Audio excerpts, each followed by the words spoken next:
All right, I'm going to start right in. The creative process is like a hunger. I think I said before that it's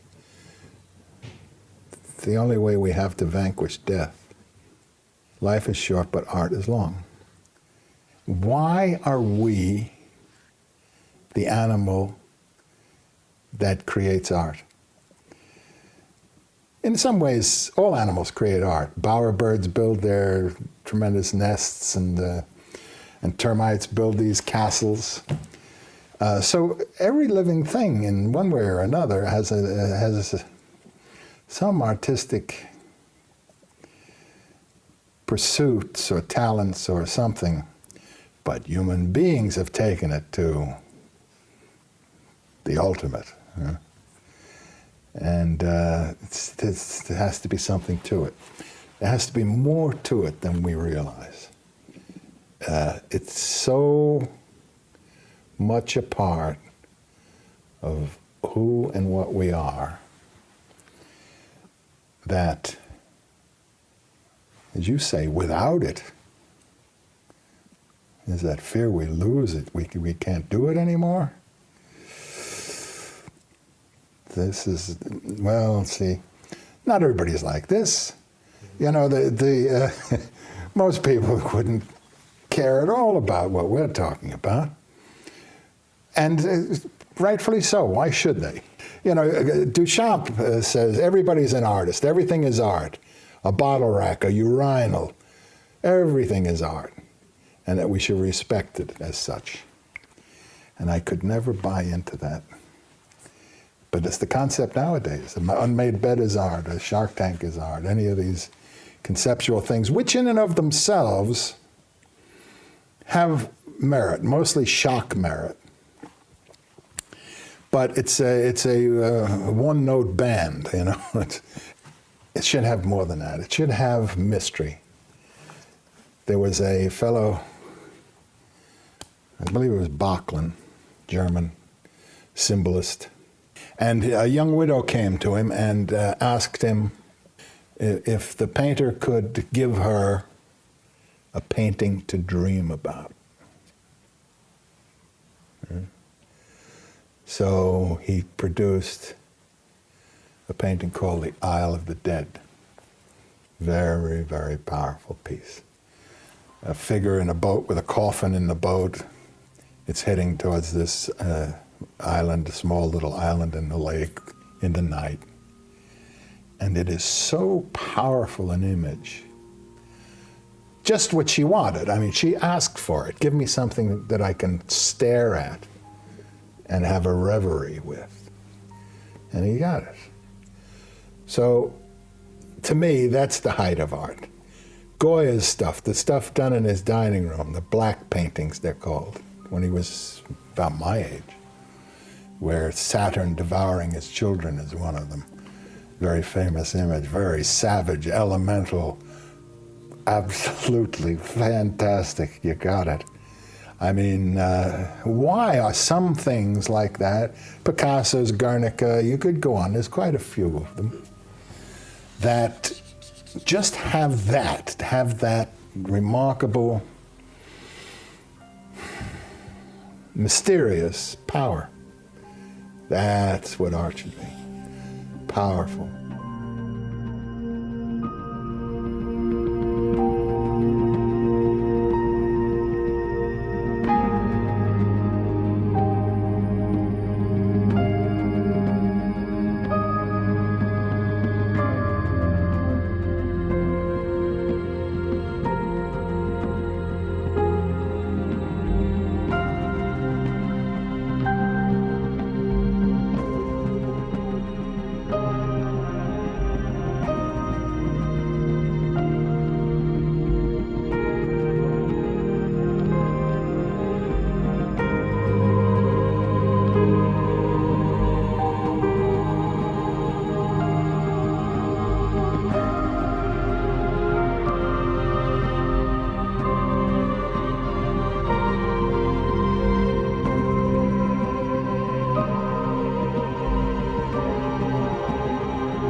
very, very young. My first earliest memories was living across the East River from Midtown Manhattan. We lived in kind of an Art Deco apartment. It was kind of interesting.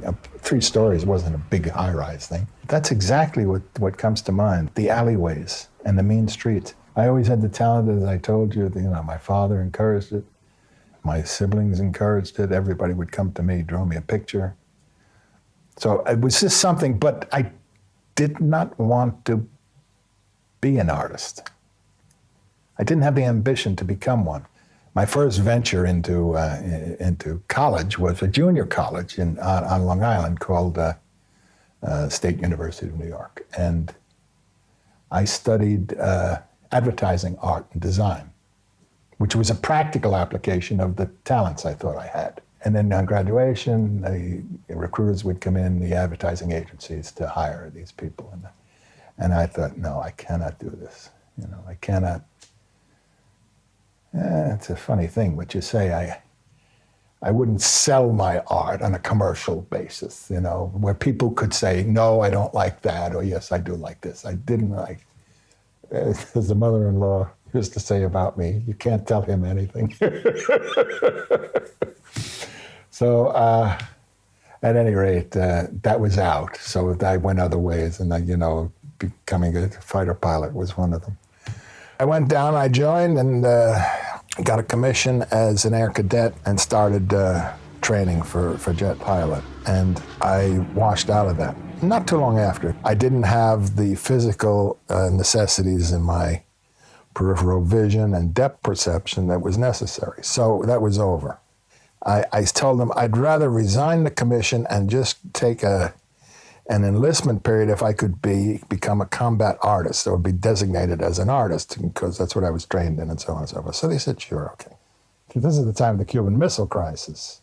And while I was a flight commander, the whole thing with Kennedy blew up. This was the blockade when Khrushchev had the missiles that he was going to send to Cuba. So that this was a do or die moment. And everything was on triple red alert. So that even though we were just training guys and we really hadn't graduated from our course, I was sent with the men down to Galveston, and we sat on the beach ready to invade Cuba all night long. And just thinking any moment, and we're all the fellas with their rifles sitting, and some guys are crying, and some fellas are shaking, and me marching up and down trying to tell them, don't worry about it, lads, you're all right. But it all blew over, and that was it. But there was a theater of war going on, and that was the Algerian War. So I said, oh, that sounds great. I'd love that. So off we go. Flying over, we stopped, we hip-hop, an old Constellation, old propeller plane. They didn't have jets in those days. And on the way over there in the mid-Atlantic, the plane hit an air pocket and fell 700 feet. And everybody was on the ceiling. People weren't wearing their seatbelts in those days. We thought it's a milk run across. In the days I was in Tripoli, and we were doing work at the ruins of Leptis Magna, there's vast ruins out there that's just up the coast. As I was there to kind of oversee the mosaics on the floor and to do a little work maybe on the restoring or to preserve them, basically, was the idea. So I'd drive out there for the day all by myself, and I'd be there all day by myself. And it's a vast complex. It's one of the, well, it was the capital of Africa it was the breadbasket of Rome. Septus Severus, that emperor, came from Leptis Magna. And so when he became emperor, he threw lots of money at building and making it grand. And it was grand, but it was completely ruined. I had some strange experiences out there. I'd stay until dark just to see the sun go down, because it went down over the Med, especially down by the coast where the docks had all fallen in and all the big rubble stones were there and the water would surge through it. And you really feel the ghosts. Yeah. But something was fascinating me about the deep desert down below Ghadames. Down there was the great sand sea, and I knew that they sent these fellows out there whenever there was a crash, which there were pretty generally crashes throughout the year from the fighters coming down training on gunnery ranges. So you'd have to post a man out there to guard the aircraft, because the Bedouin, the wandering Arabs would strip it clean. You wouldn't want to be out there. I don't care if you had 10 fellas out there with guns and automatic this, that, and everything. The dogs were the ones with the senses, and they could hear them coming from miles away. This fella and I, his name was Baldu, German name. We'd go out on these assignments when there was a crash. And that's where this whole experience of the night sky and the real amazing feelings that are out there. I saw a vault of heaven. It wasn't black anymore, it was sparkling. It was like the most encrusted, jeweled diamond tiara that you ever saw. It was amazing. You could see the Milky Way, the line of the dark dust that forms that plate that it spins around in. Stars are not just bright white twinkling. They're every color of the rainbow, red, yellow, blue, green. It's so amazing to think back on it because North Africa, the sky is endless. It's blue in the day, it's shimmering with stars in the night, right? No clouds. Land over in Shannon, nothing but clouds. They were rushing and streaming and roiling and almost, you almost feel like they were singing. I just walked out onto the pad and looked up and shivered a little bit, the damp was in it and all that, and it was just charging in from the Atlantic. And I was floored by it. I thought, my God, this is some wild country here. This is, you think the desert's wild? Yeah, there's something wilder here, some spirit in the air going on. And then I stayed for 3 days. I got a 3-day pass and I came down here and looked at this for the first time.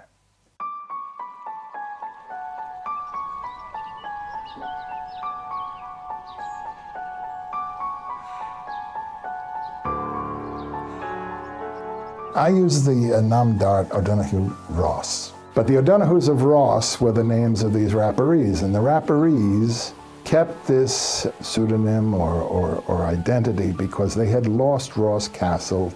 They had rebelled during the Desmond Rebellion, which was in the late 1500s, and they were attainted, so that then they became outlaws. They constantly were raiding the English settlements and around Killarney, has kept that up for many generations in these mountains. This is where they lived, up here. The fellow was finally caught. He's called Captain Wright during the Tighe Wars in the 1800s. He was exiled up to the Burren, and they were in the poorest parish in Ireland, a place called Kilmoon Parish, which was well known for nothing to eat but spuds. The famine almost wiped them out completely. One little baby survived. If not, that would have been the end of the family. My great-grandfather, 7 foot tall. His wife came up to his belt buckle. His name was Michael John. And he had 2 older brothers who both died. So, and the mother died, and it was just he and the father that got through the famine.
My grandfather, who was in the old IRB, who was one of the leaders in the West, a Crown warrant was out for his arrest. So he jumped on a ship, a beaten up old sailing ship called the Arab, and he wound up in Boston, 1905. He traveled south to the big metropolis because of the big projects that were going on in New York at the turn of the century.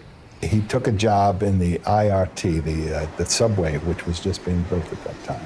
And it was like the space age. He wound up as a train driver, engineer, but train driver, and had an incident.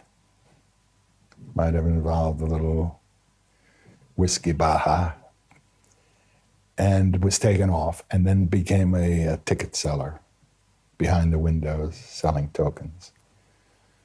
Not the kind of a job he wanted to have. I think maybe that's one of the reasons he died young. He himself was a very strange character, just like my own father, because they were working class people, not high working class, not skilled, really. I mean, maybe a locomotive driver deserves more credit, but they were genteel to the extent that they read Shakespeare, they drew pictures. This is my grandfather, too, and my father.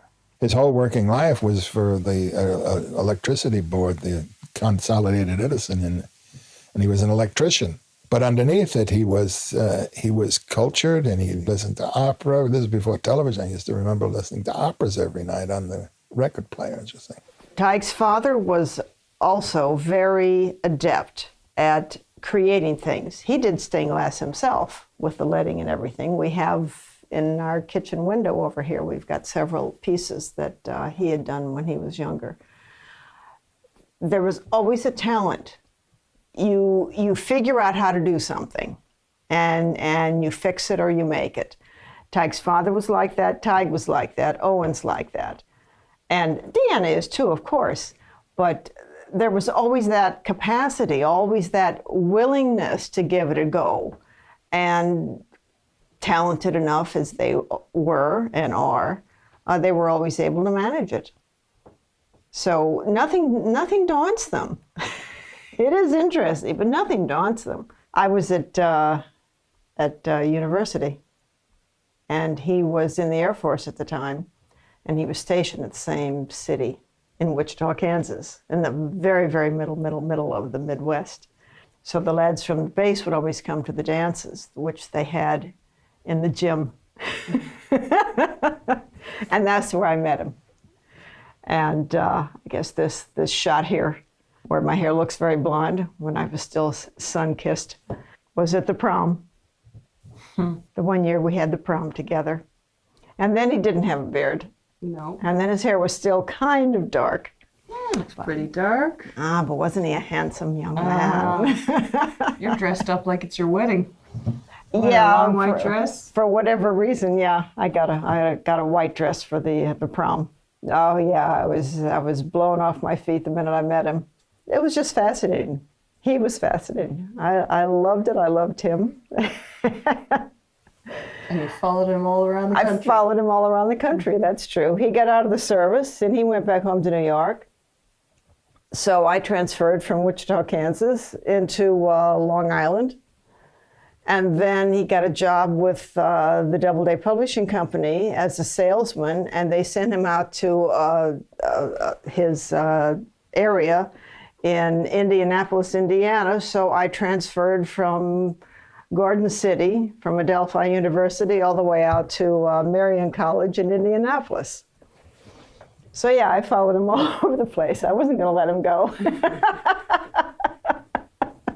See, the thing about Elsbeth was, what struck me about her is she was intelligent and she was brave.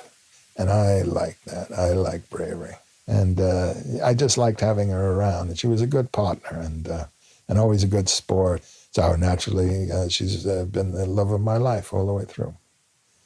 I had just started making a living from selling art only. I didn't have to teach at the Brooklyn Museum anymore. I was doing all right. For me, I was still in my 20s, so it was fantastic, you know. But the publisher I was with had a gallery, the Gramercy Park Gallery, and his headquarters was at the National Arts Club, all very highly prestigious places and footprint. And he was he's the only dealer I can honestly say that I really liked, that I've had, and I've had dozens of them. He and I hit it off. His name was Hugh Mackay. The stuff at the time I was doing was more realistic stuff, more still lifes and things of that sort, I remember. Did trees and other things, but realistically. They were selling, but I wasn't, I thought, as highly appreciated as I should be by Hugh Mackay.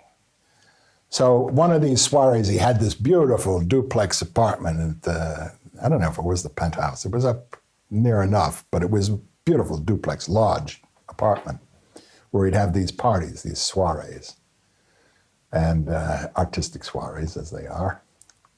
And I was at one time, just another member of the crew, and the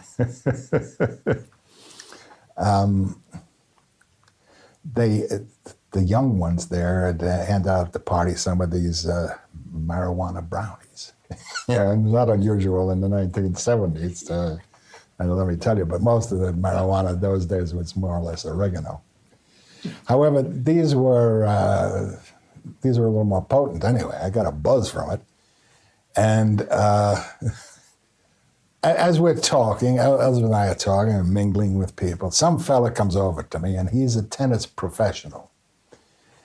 And for I don't know what reason, he starts talking to me about Zen tennis, that he's got this method of getting into this Zen state of mind, and your tennis game just improves mightily. Well, I did like tennis, so I was kind of interested in his approach.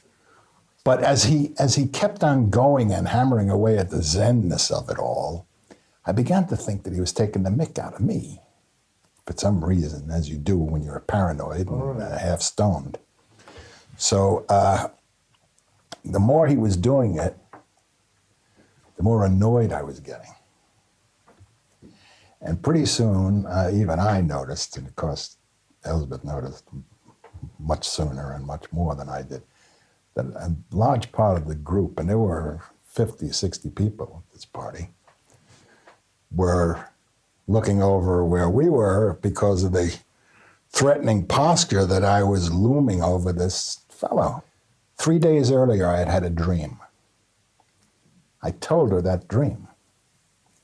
And the dream was that I would have this big fight at some sort of a public occasion.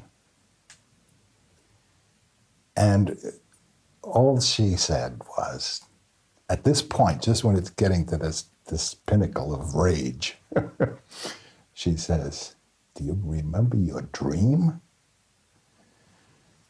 And all the tension, all the anger, everything just evaporated. And I laughed, the most hearty laugh. Well, this confused everybody. They couldn't understand what the hell is going on now. And of course, Mackay is watching all of this, as the rest of them. And they're thinking, who is this weird guy? This guy must be the weirdest guy in the world. From one minute, he's going to cause a Donnybrook, and the next minute, he's laughing and smiling and happy as Larry. And at that time, I realized this is the time to debouche. This is the time to say goodnight. So I give a big wave to everybody and say, "Good night, everybody. It's been a pleasure." And we walk out. Well, Mackay was gobsmacked. That was the thing that put me over. And he was so interested in me after that I rose from just one of the stable to the chief constable of the stable, you see. And it was shortly thereafter that I had this breakthrough piece, a series called The Equations of Time.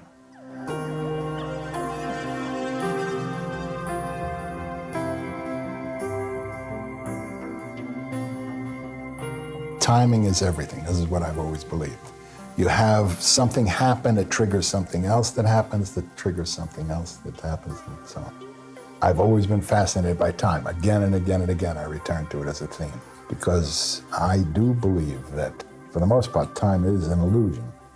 some people think, and some physicists and others think, that it's all happening at once, that there is no such thing as separation.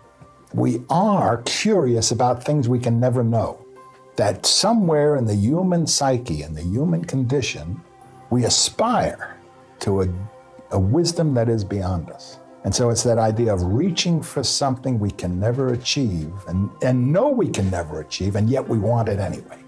Man's reach should exceed his grasp, or what's a heaven for? This new theory that Einstein also introduced, the thing called string theory, that now has it that there are different dimensions. That it's not a universe, but a multiverse. And that there are 11, they even have it down to a precise. Now, I don't read formulas. Mathematics, my father wanted to make me an engineer. He thought that would be, so he tried to drum mathematics into me. And I resisted and resisted and resisted, and pretty soon just shut him off. I didn't listen to him anymore. I pretended I was listening. I shook my head real good, but I didn't listen. So I have a complete mental block against anything mathematical. And yet I appreciate the other side of these theories, the other dimension of physics, which is that metaphysical dimension, which is that instinctual, that ancestral, that occult. And that's what this painting is about.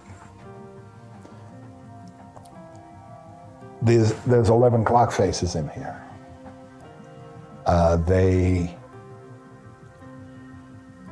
They represent the 11 different dimensions.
At that time, I told you I had this tremendous success, pinch yourself success of being in all the art magazines every month with full-page color ads. The guys were spending an enormous amount of money on me. They even ran an ad one time that said sold out across, before the image was issued, you ran a, I never saw that before, it said sold out, but he was one of those super salesman type of guys who would go for gimmicks. But the point was they were selling like hot buns. Elizabeth, she was a master printer for me in New York when we were turning out prints on an industrial scale. We counted it up, it's 10,000 original etchings and engravings that we did during that decade. In the beginning, Tighe would create the prints and then he'd print them. And it got to the point where the publisher was looking for more than he could produce. I was working outside the house at a job at that time, and I would help Tighe. We decided to chuck the solid income, the regular income that I was getting, in order for me to start printing full time, so that Tighe could devote more time to actually producing the images. So it got to the point where it felt like you were printing money. And that's what I was doing. We were printing money during that period, and just printing money. So, I mean, look, and money is a nice thing too, but you lose most of it, believe me. It goes away. Well, let's see. We lived in 3 different houses that we owned in America. We had a child at each one. Owen was when we were living in Westchester County, just north of New York. And then Siobhan was born when we lived in Under Mountain House. And then when we went up to Maine in Burren, that's where Deanna was born. Burren.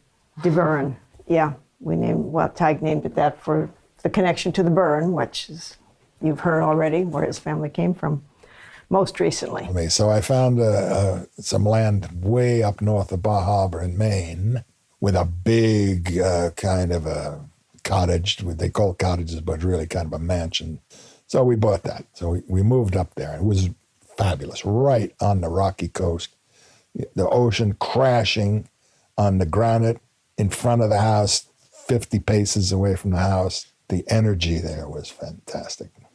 But as soon as I had committed myself to move up there and live up there, the market crashed, as it does, and we've just recently gone through another one, and they do it all the time because it's engineered to work like that. And so here I was with this big property and not making any money anymore. Big pressure, because we had lots of money in property, but we had no liquid funds. So we were borrowing money to live, credit card money, 25% interest rates. Inflation was rampant, 25%. It's crazy. But I thought, well, we'll sell this house and get out of here. Back to the old sod. Start anew, start everything over again. And couldn't sell it.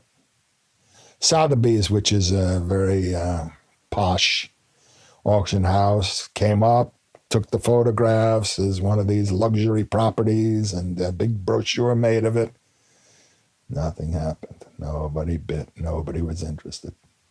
And I waited, and I waited. And I started saying my prayers. I said, God, help me get the hell out of here. Let me sell it and go. But we was moribund. We were stuck. After 5 years of this, one day in the middle of winter when there is no one up there, no tourists coming up from New York and Boston, got a phone call. This fella has a couple of women from New York City who are looking for a property, not through Sotheby's, not through the big auction houses, just a couple of blow-ins over the transom. Could they come out and say, well, that morning it had snowed like the devil. And there were a lot of fir trees there with their branches out like this, and you know how you can get a buildup on top of them when there's not a breath of air in it either. So they were just standing 6 inches high on every branch. It was amazing looking.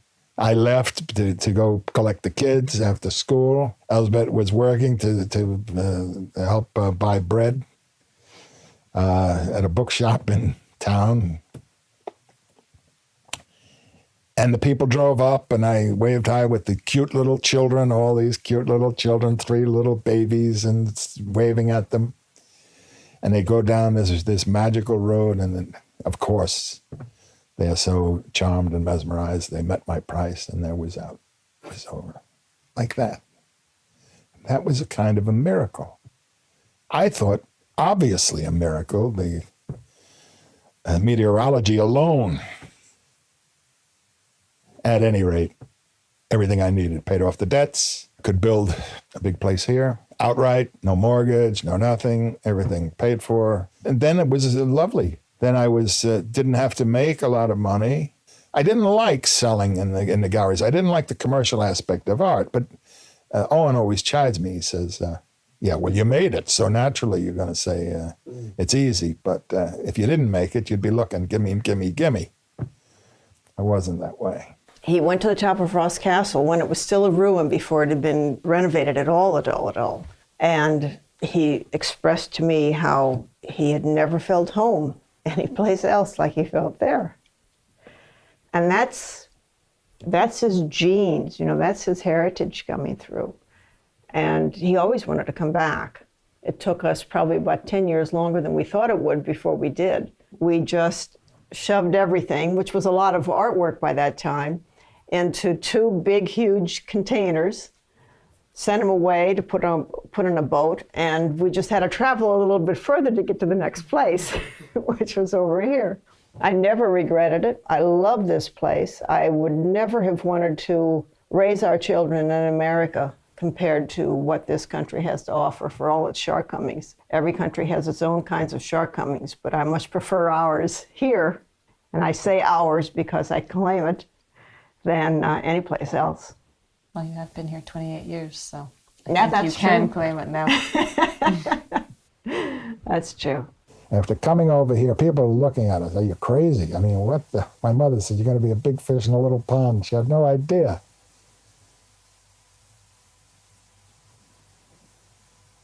I didn't want to be a big fish in a little pond. I turned down interviews.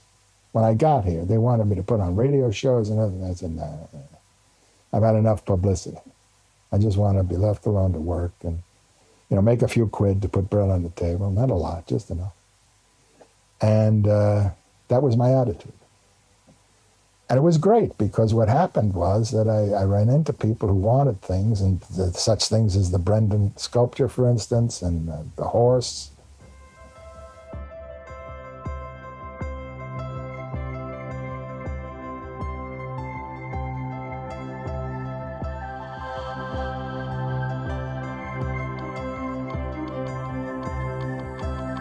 The war horse is the symbol of Gaelic independence, of their fight to be free from English dominance, which has been going on for 800 years or more. It still goes on.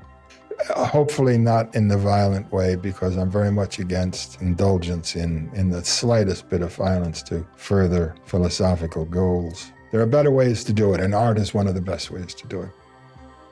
And I know it was really going over the top. Unicorns and whatnots, and believe me, I'm not the saccharine type.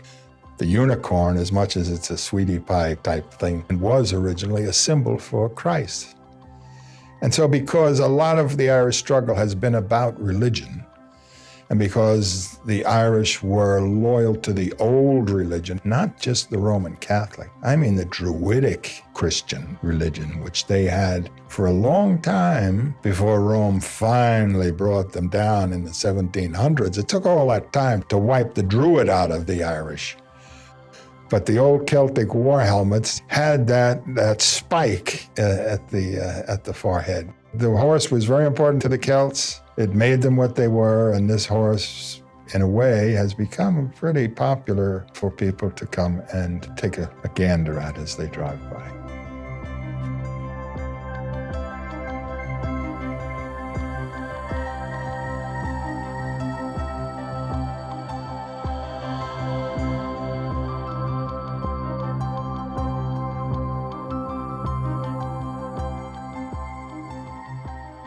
When I came here at first and I viewed the countryside and I saw the castle, I felt welcomed. The people were marvelous. They were marvelous, and they couldn't be better. And in the beginning, they used to have me do arch judgment contests for the parish and all these kinds of things to, really, really welcome me and recognize me and all the other things. But I didn't want to get too accessible either. If you can understand. I had to keep my reserve away from everything else in the world to concentrate it on what I was trying to do, which was self-discovery, ideation, they call it in psychology. It's to understand who you are. Just understand who you are. Socrates said it, know thyself. And I think that's the goal of all of us, really, in some way or another, whether we're conscious of it or not. We are looking to understand ourselves.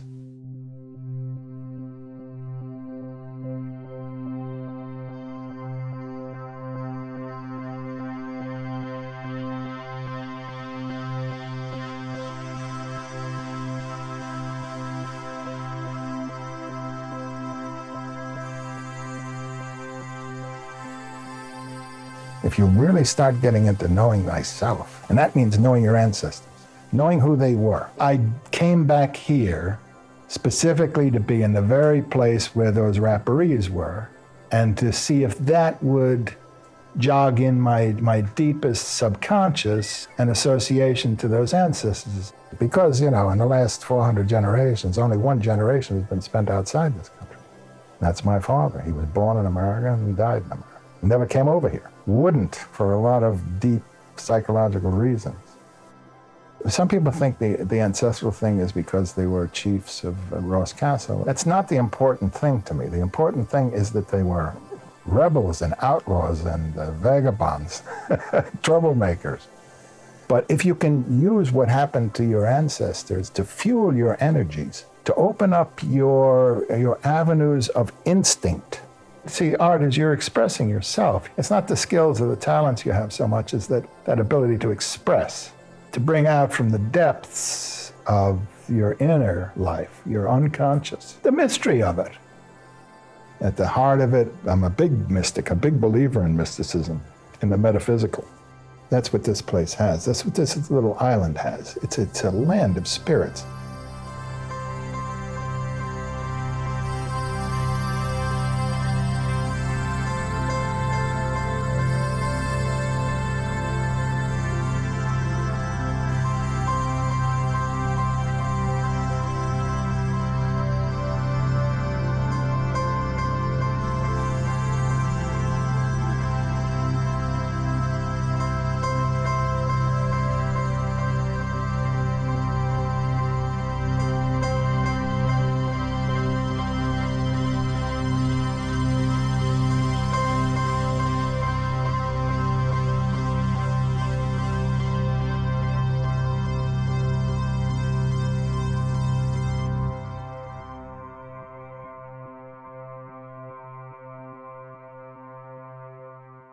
This job in doing the Brendan sculpture was initiated by a very good friend, a kinsman.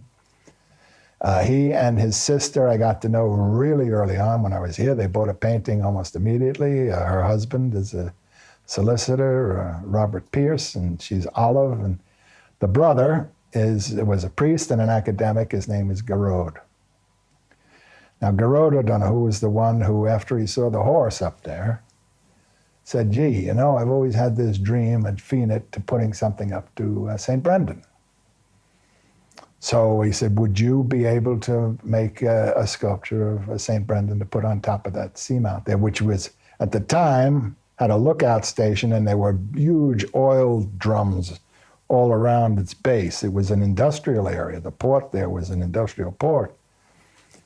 Was very unattractive insofar as aesthetics go.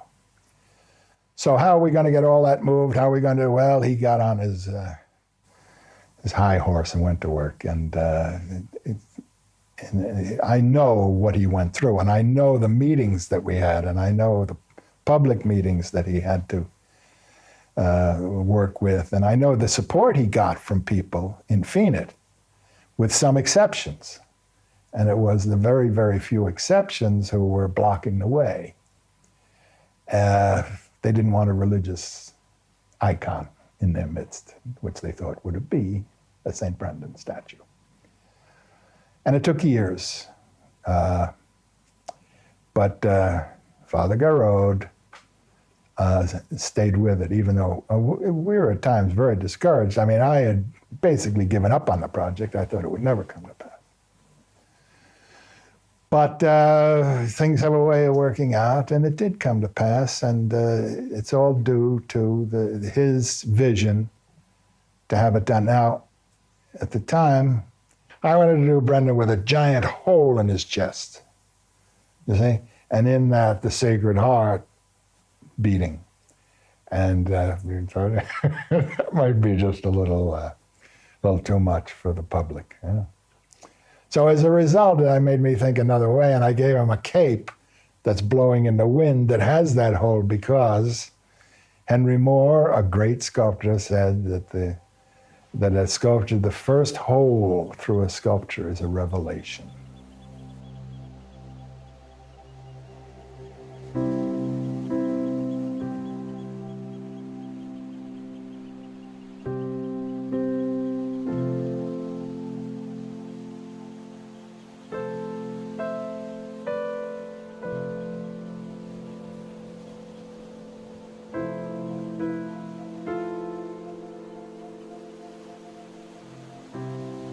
Tighe O'Donoghue. He's a man with the kind of vision that you don't find anywhere. He was absolutely marvellous from the first moment we began working with him. He came up with his own ideas, and he was also willing to listen to ideas. So he produced what I regard as one of the most magnificent statues in Ireland. I suggested to him that we think of the motto of the Fianna when they fought. Glún le glí agus tríd le taca. A knee towards the battle fury and the rear foot against a support. So there was no retreat. It was only forward, always forward. So he put that into the statue. But he did something that I would never have thought of doing. I would have put the right foot forward and the right arm forward. But he put the right foot forward and the left arm forward. So he put a twist in the body. I think that's one of the things that makes the statue so unique. From the beginning, I made the maquette for it, the model, to get the idea for the shape. And we all worked on that to get the wax where we wanted it to be. And then it was up to the foundry, and they did the scale up of it, up to the full size. And they did the basic, getting all the shapes in where the arm and the head and the knee and all that was going to be. And then it was brought down to us in two halves. It was split at the waist, brought down in the truck to us, and I think we must have had it for at least 2 or 3 weeks then, I think. Outside, out front of the house, doing all the little faces and all the detail and all that kind of thing to get it all where we wanted it, and then was brought back up to Dublin again, reattached, and then they did all their moulding process of it. So. Yeah, and it was a real family project. Mom was even getting involved as well. All these faces around the rim of it. I know she's quite proud of some of the faces on there were hers. But all of us got into it. Our sister, who is usually living in Dublin, she had come down for it and she left her fingerprints on it somewhere too. And the cloak was, I wanted him to be a prince of the blood. He was a chieftain of his tribe, the Altriage, a bear tribe. Up in North Kerry. So I wanted him to be a chieftain, to be a man of substance, not in the brown cloak of Franciscans. That hadn't arrived yet. This was the early days when they were grand people. You can see from the old tombs, the carvings of the ecclesiastics are in these wonderful robes.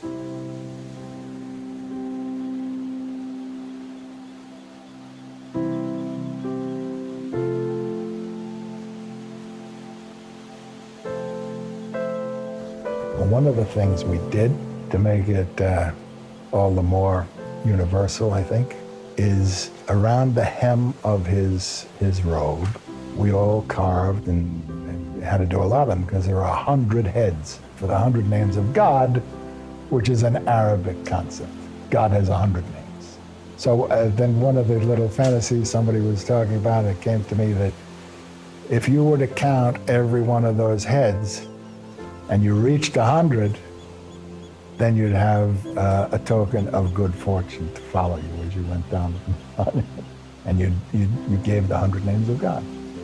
I think he's one of the great Irish heroes of all time. He was a hero. This guy went out into the wild ocean sea in a rowboat.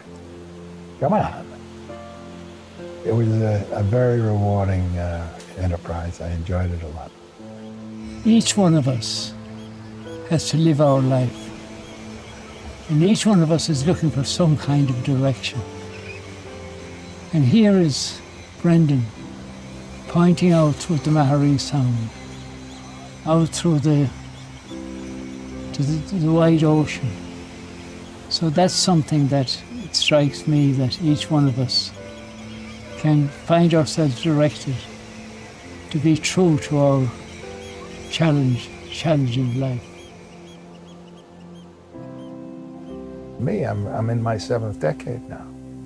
And I didn't know what it would be like. I didn't even know to expect it, because we're lucky if we get that far. Sometimes you're exhausted, sometimes you get exhausted. And I certainly wouldn't do what I did just 10 years ago, which was to be hammering away at stones and things like that. I can't do that. But this, especially with the setup I have here now, I mean, I like to see, you have to get back from a thing to really see it. So this thing is running like the L train in Manhattan. This new installation I have been blessed with by my son and chief engineer is a contraption that he actually made out of scraps. And it's at the heart of it is a garage door opener. But it runs also on a track like this.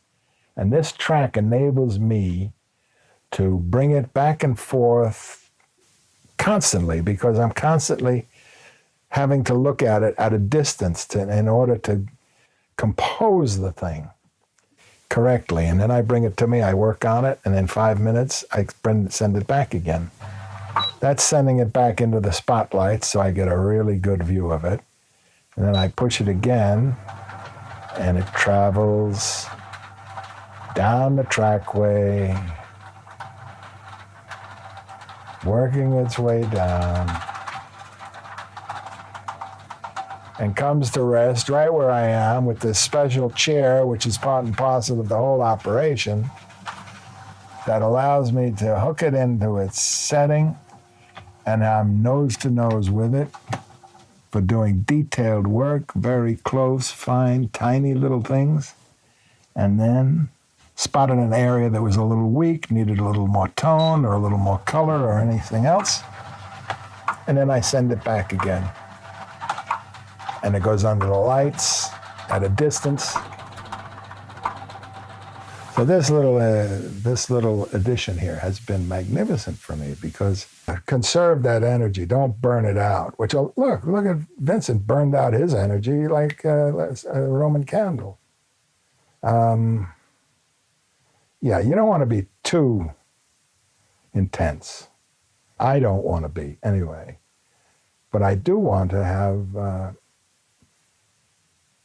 the fun, the real fun of playing with ideas. I learned from people like Picasso and people like Rembrandt. Rembrandt and Titian particularly began this idea. They said that Titian painted more with his fingers than he did with a brush. Rembrandt then started doing the same thing. His famous portrait of Jan Six, he describes the jacket totally with his thumb. Leonardo painted with his fingers. So I began to explore finger painting as such. Now you mix it in with other things, because otherwise it's very childish, and you don't want to be retrogressive about things. The oil sticks are really wonderful because you get that dry, scumbled appearance very easily. And even though there's a lusciousness to a very oily impasto kind of oil paint, which comes right out of the tube, for instance, that's where, Van Gogh is very much to the fore with his heavy impasto that you see on his pictures. I tried it, I did it, because I try everything. And then later on, the oil sticks, as Deanna used to get me all different kinds of oil sticks. You get the very oily and the very dry and everything in between. They had such a versatility to them that now I find they just wonderful. In fact, I use things, fluorescent paints and gold paints and all different kinds of paints, and try to put them together in an original way. But it's always in a search for originality. You want to express an idea, but you want to do it in a way that has not been done before. Well, it is truly a family business. We've always thought of it as that. And although Siobhan doesn't live here nearby, she's up in Dublin, but she's still tangentially organized. And there are times when she does things up in Dublin for us because she's there. So it's always just been a family cooperative effort. A wonderful family. 2 girls and a boy and a terrific wife who just work together in this in a teamwork way, which I think is extremely unusual. I know of other artists who tried to incorporate their families into their business, the family business, with marked lack of success. And I just feel lucky the past decade or more, I've been able to work with this crew of people, with this team of people. Tremendously talented people who have their own skills and their own strengths, but lend them to the good of the project. It's a bit of a division of labor. The mechanical part of the process of the stained glass, for instance, of actually cutting the glass to the shape that was needed, creating the leading, having the layout downstairs in our workshop down there on a table where you could put the glass together. Owen did that. Tighe was the more creative energy of doing the paint work and that on the parts that were painted. And then Deanna was, you were really kind of filling in and helping and assisting in every way. Well, I helped with the painting with Father. You know, he would pick out a piece and say, here, do this to that part. And I'd say, okay, and then do this to that part. But yeah, there were more finishing. I have more patience than the two of them, I think. And when you're finishing things, it takes a lot of patience to, you know, get the polish on it and things like that. So they'll usually leave the finishing stage to me. Owen will be the building. Father will be the main bulk of the, like you say, the creative energy. And then I'll polish it all up and clean it up and do the tedious work at the end. The adventure I had with the bishop over these windows was fascinating. He was marvelous. He gave me the freedom and the support that I needed to do what I needed to do. He was, I think, we exchanged many letters, many emails, many. And all through it, I felt he was a little hesitant about being too specific. I wrote on the bottom of it, and maybe you can remember seeing the words, "Why is there anything instead of nothing?" Bishop Bill felt that that would be a little too much for people to take in, insofar as they'd be asking questions about it. So he thought, well, maybe we could just leave that bit off, you know, and let it be a little more mysterious as just cosmic images.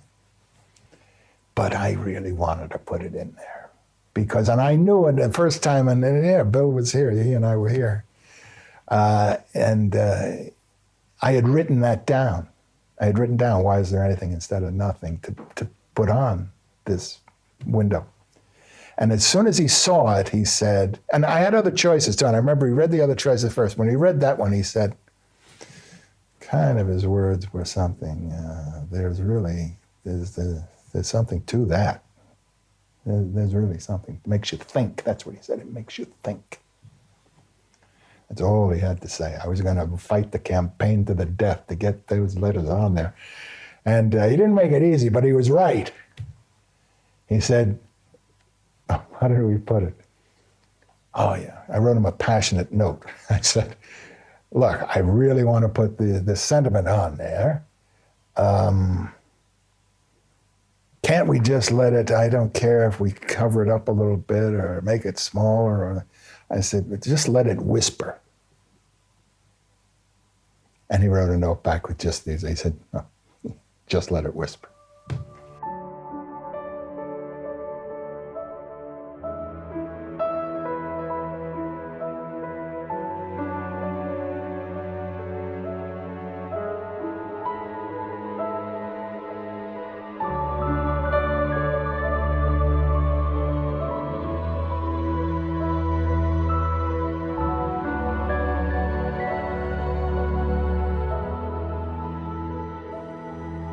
De Chirico, the fellow who really is responsible for surrealist art, said it all in one sentence.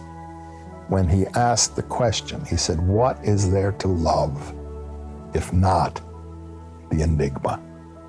We're not meant to explain it. We're meant to be in awe of the mystery of it and to love the mystery for itself. And that's what all my work has always been about.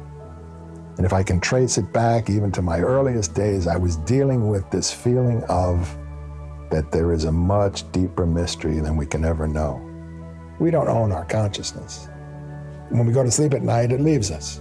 When we wake up in the morning, it comes back to us. The consciousness itself, therefore, as Jung believed, comes from the cosmos. See, religions are institutions. Institutions are only so big. They're flawed. The real religion is much, much bigger than that. The real religion, real religion, is about this bubble that we call the cosmos. And it's out there, you know, it's billions of miles wide, but it can shoot across that universe like that. Now, if that's God consciousness, then great, you know. Even the atheists, I think, would have to admit that they don't know that there is not something.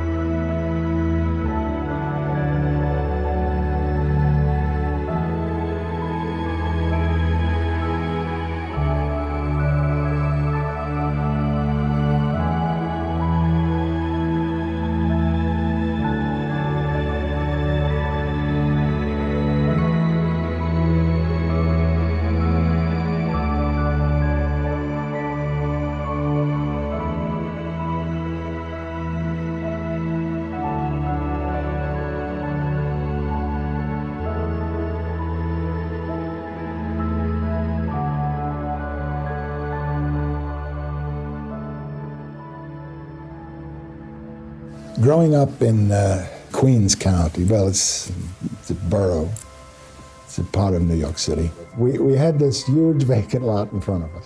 And across you could see, then they were new towers that had only been up a decade or so, the towers of the Chrysler Building and the Empire State Building.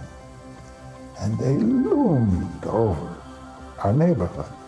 That comes down to this whole thing of the tower. The tower, the tower, the tower. It became this magical Wizard of Oz, Emerald City in the distance every day.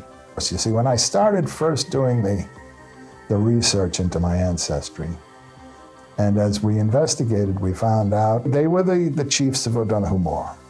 But Roscastle was taken from them and taken from his sons.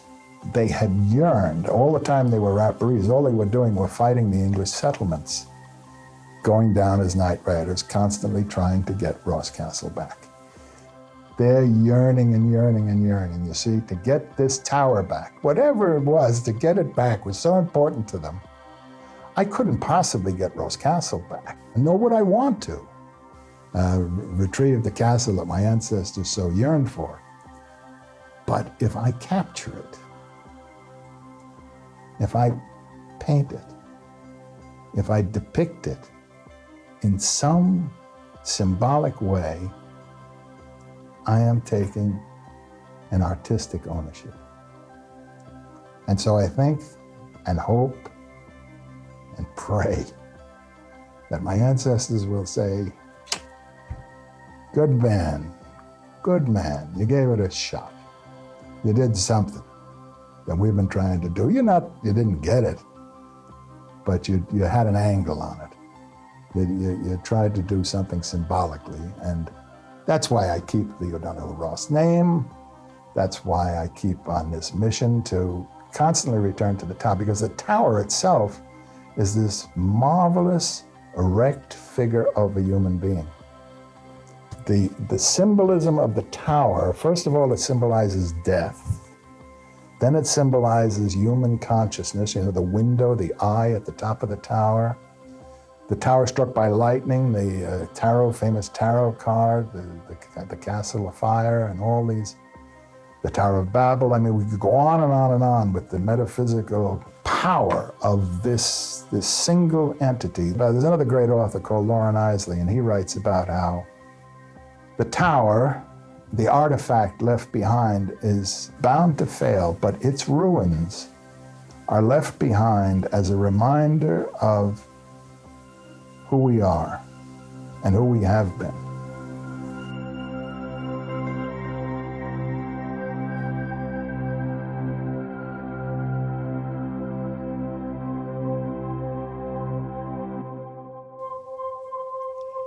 Because I'm a big believer in ancestry, as Jung was. And Jung says about his ancestors, he says, people talk about karma, and that karma is what you've earned in this life. He said, I don't believe that. I believe that karma is what your ancestors have earned in their lives, and you're being visited on the sins of your fathers, that Y DNA chain that comes down unchanged, generation to generation. Now that rings a bell with me because I believe in the father thing. Now, here's the quote that I'll try to read without messing it up.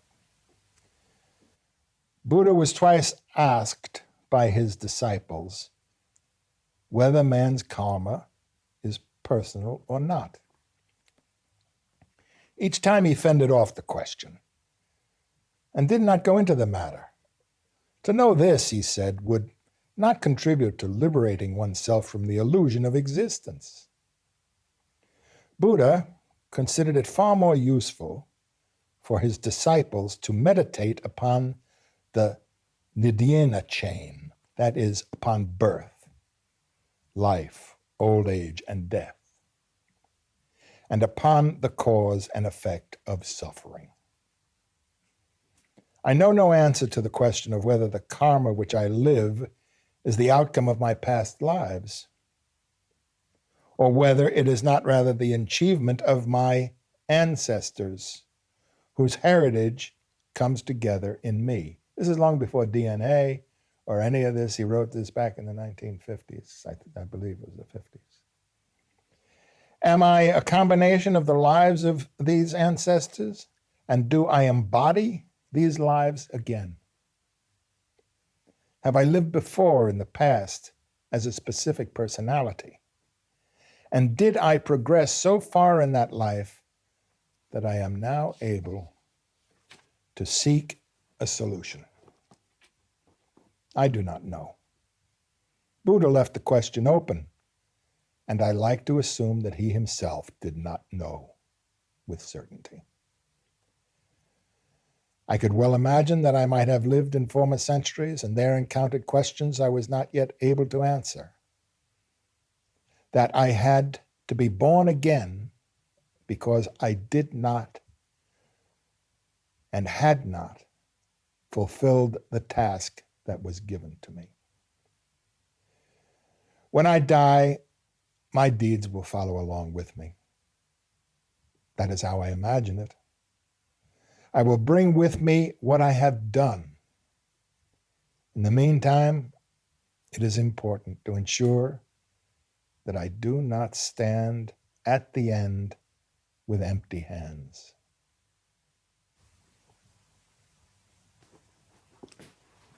It goes on from there, but that's enough for me. I have adopted that feeling, and that's what drives my creative process. I want to feel that I leave some sort of a mark of the intellect that I once was. Not that I'm an intellectual giant, I don't mean to infer that. But what I do mean is my personality, my thoughts, my feelings, my inner core of belief can be projected through things like this. And that is a great gift. The creative process, whether it's filmmaking or painting or sculpture or poetry or any of the arts. The arts allow us to express mysteries that we carry deep, deep within us and can be freed up by the process